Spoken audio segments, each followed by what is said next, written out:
మాసాలు కడుపున మోసి బిడ్డను కన్న తల్లికి ఆ బిడ్డను కళ్ళారా చూసినప్పుడు ఎంత సంబరపడుతుందో ఓ రైతు కూడా అంతే సంబరపడతాడు. పంట చేతికొచ్చినాడు టిషిన్ కు పడిన కాడ నుంచి పంట చేతికొచ్చిన దాకా రెక్కలు ముక్కలు చేసుకొని కంటికి రెప్పోలే సాదుకుంటాడు పంటను.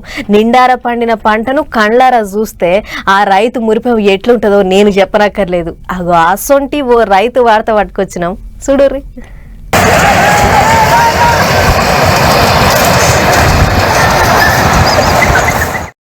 ఎక్కడిది కాక మురిపోయి చిన్నగా లేదు పో.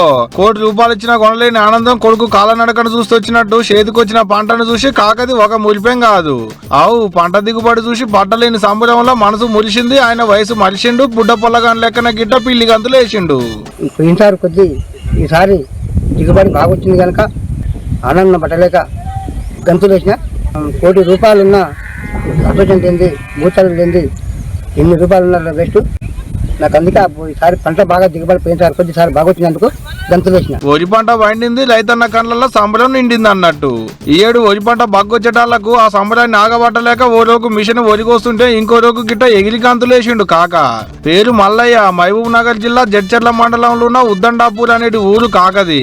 ఈ కాకదే కాదు, ఎప్పుడు రైతుల బాధలు వాళ్ళ కష్టాలు వాళ్ళ ఏడుపులే చెప్పేది మాకు. ఇవాళ రైతన్న మురిపం ఆయన సంబరాలను చూపెట్టేది భాగ్యం దొరికినందుకు మాకు కూడా సంబరంగా ఉందబ్బా.